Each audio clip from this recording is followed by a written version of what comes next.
Herman, Taufik, Anas. Aduh, cari pula.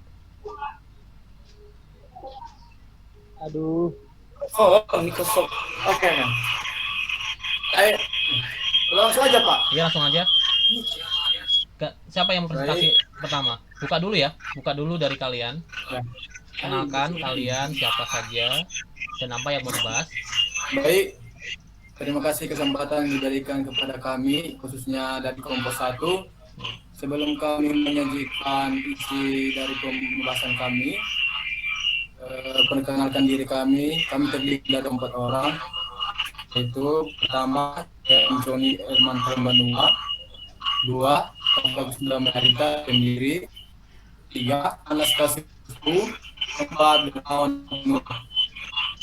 Baik, judul dalam pembahasan kami yaitu mengenai sistem operasi komputer.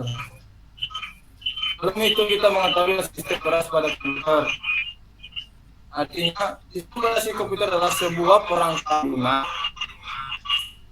mampu berdaya dan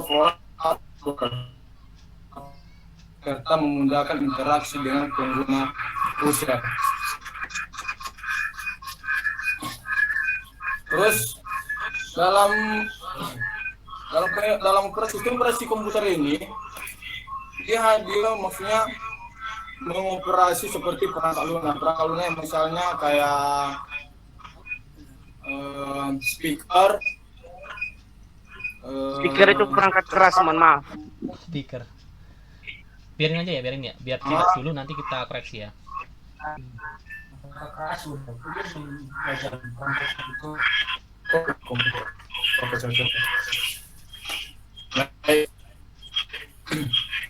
Sebelum itu kayak apa ya?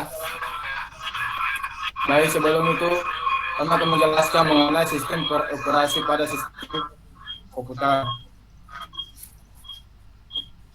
Sistem operasi komputer itu ada beberapa maksudnya sejarah dalam operasi komputer. Kita mengetahui dulu apa artinya sistem operasi. Sistem operasi adalah sebuah perangkat lunak, sistem yang mampu mengolah sumber daya dan software dan hardware agar berjalan baik serta memudahkan proses interaksi dengan pengguna atau user.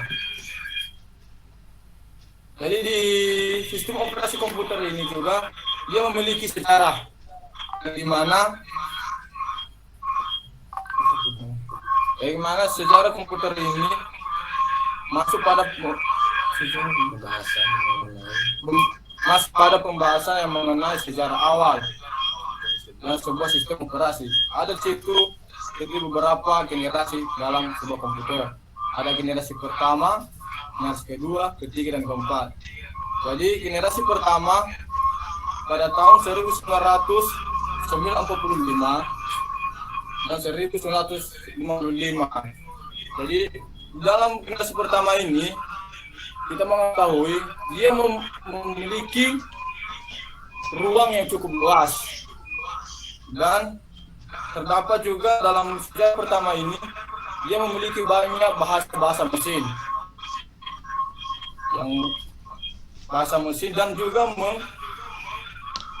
dan juga memakan simpanan luar magnetis dan juga magnetik HP. Yang dimana generasi pertama ini dia menggunakan maksudnya tabung vakum. Sedangkan kedua pada tahun 1959 sampai 1995 yaitu menggunakan transistor. Yang dimana generasi kedua ini dia lama mengecil. Jadi ukurannya kan yang generasi pertama itu ukurannya dia memiliki ukuran yang besar. Jadi generasi kedua ini dia memiliki ukuran kecil dan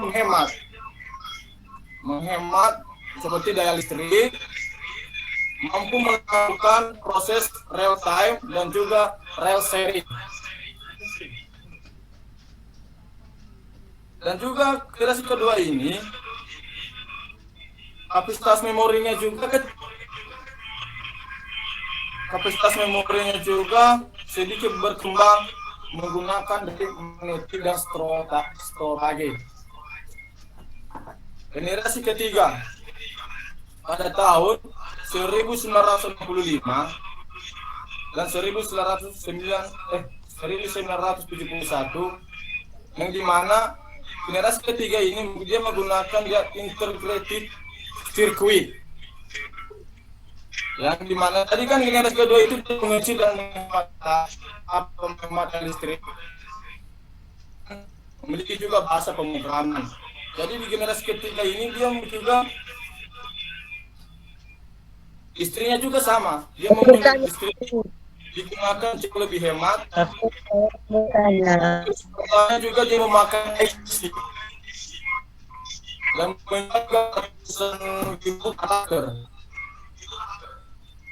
memiliki kecepatannya 10 kali jauh lebih cepat dibandingkan komputer kelas yang pertama.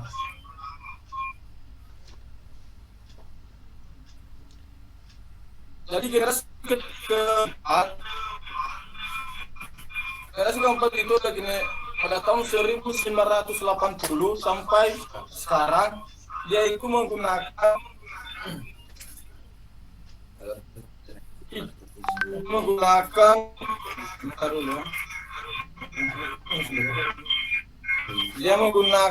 inteligensi atau pikiran manusia. Jadi tempat ini dia memakai teknologi SI dan pastinya akan mempunyai banyak pengembangan, memiliki fitur yang semakin banyak setiap tahunnya, akan jauh lebih cepat memproses informasi. Baik, kepada teman kami Sherman untuk melanjutkan pembahasan atau pembahasan yang mengenai memori. Baik, kami persilakan teman kami Sherman.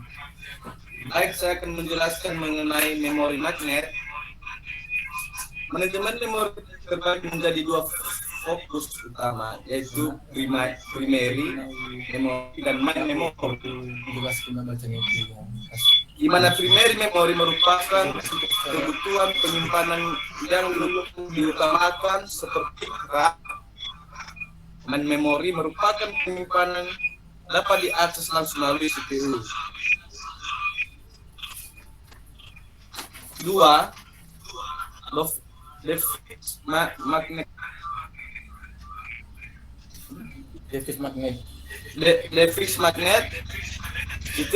sistem operasi yang mempunyai fungsi untuk mengatur komunikasi antara perangkat melalui sistem driver. Untuk program yang berperan untuk mengenai hal tersebut adalah I atau O, yang dimana I/O itu diartikan dalam input dan output. Tiga file magnet. Fungsi yang ketiga ini, operasi sistem juga dapat digunakan melakukan konfigurasi pada dokumen mulai dari tahap awal hingga akhir, kemudian dari kemudian mengenal lokasi, menganalisis sistem, dari fase pengaturan dengan file sistem yang biasanya dimasukkan dalam directory. Jadi untuk memudahkan penggunaan. Prosesor net. Fungsi dari sistem operasi yang terakhir adalah mendukung proses multi programmer untuk menentukan fase mana yang menggunakan prosesor dalam jangka waktu tertentu.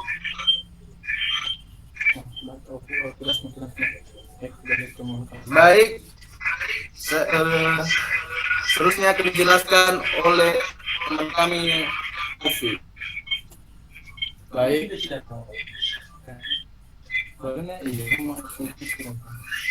Baik, aku akan melanjutkan mengenai fungsi sistem operasi. Fungsi sistem operasi dia memiliki di situ langkah untuk fungsi dalam operasi komputer. Itu satu, dia menjalankan operasi dasar yang mana fungsi sistem operasi adalah menjalankan operasi dasar pada komputer. Sistem ini dinilai fundamental yang mendasari kerja perangkat lunak atau server lainnya. Dua, mengatur kerja hardware dan software. Atau bisa kita katakan sistem operasi resource manager.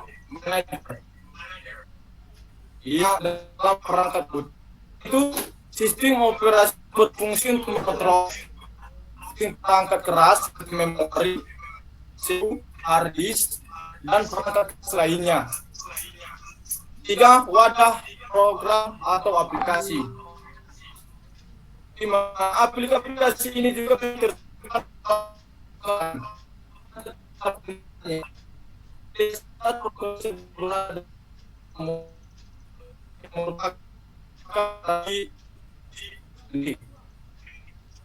menyajikan tampilan. Yang maksudnya itu tampilan komputer pun atau sistem operasi. Atau kan sistem operasi untuk aplikasi yang berjalan sekaligus menghadapkan pada layar monitor.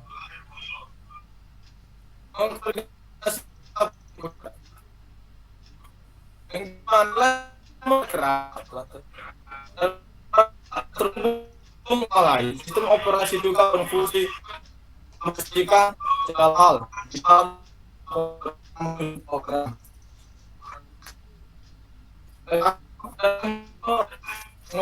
Mengoptimalkan fungsi perangkat komputer, yang dimana fungsi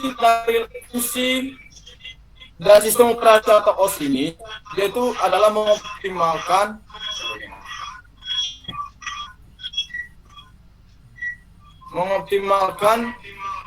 pengguna perangkat keras maupun perangkat lunak. Misalnya dia mengatur waktu, dan fungsinya dia mengatur waktu pada CPU, pemanggilan data yang tersimpan pada memori hard disk, ataupun mengatur waktu dalam koneksi yang terminal. 7. Mengawasi dan melindungi jalannya suatu fungsi program. Sistem operasi yang memungkinkan user ini, dia memiliki hak untuk mengakses komputer, menjalankan suatu program dan mengendalikan siapa yang bisa mengakses program tersebut, yang dikenal sebagai gatekeeper. Baik, kita masuk pada sistem operasi MacOS. macOS ya, bukan MacOS. Ya, sistem operasi MacOS. Jadi pengertian sistem operasi MacOS ini adalah salah satu sistem pemedahan GUI, yang dimana Graphical User Interface, yang dibesarkan serta dipasarkan oleh Group Inc. Yang dimana kita mengetahui dulu apa itu Inc. Dia mengembangkan atau menjual atau merancang perangkat elektronik dan perangkat lunak komputer, dan juga mendesain Apple Inc. ini juga maksudnya di Apple Inc. ini juga perusahaannya dari Amerika Serikat. Biasanya ini kita disebut dalam sistem operasi dia dengan antara muka dengan grafis yang dikembangkan oleh distribusi oleh Apple Inc.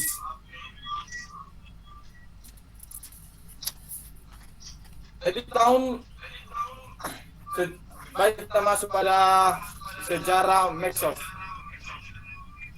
Sejarah Maxos ini pada tahun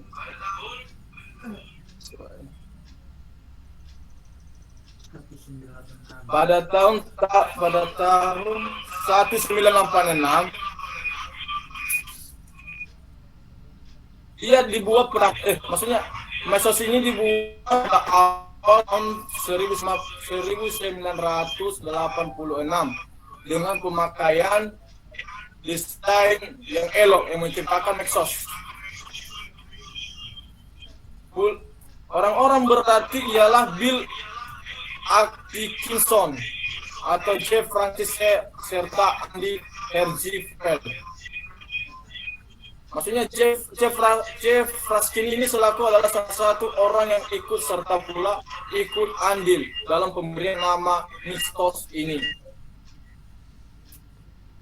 Perkembangan Maxos ini bawahnya dia mempunyai 4 tipe-tipe yang berbeda antara satu sama yang lain. Seperti dia merupakan dalam Maxos klasik, Maxos X, OS X, serta Maxos. Ya itulah yang ada di gambar itu yang melalui tabel-tabel itu. Itulah versi-versinya.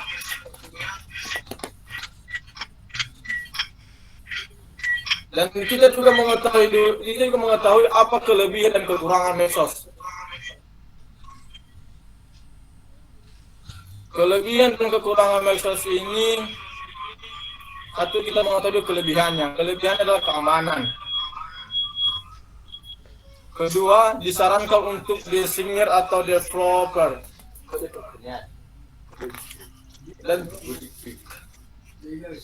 Dan juga terintegrasi dengan produk Apple, mudah digunakan, fitur bug time.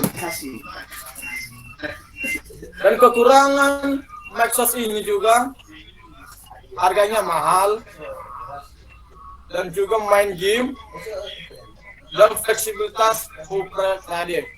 Baik, sekian itu saja dari penjelasan kami dari kelompok 1. Jika ada yang belum mengerti dan belum paham, mohon dipertanyakan.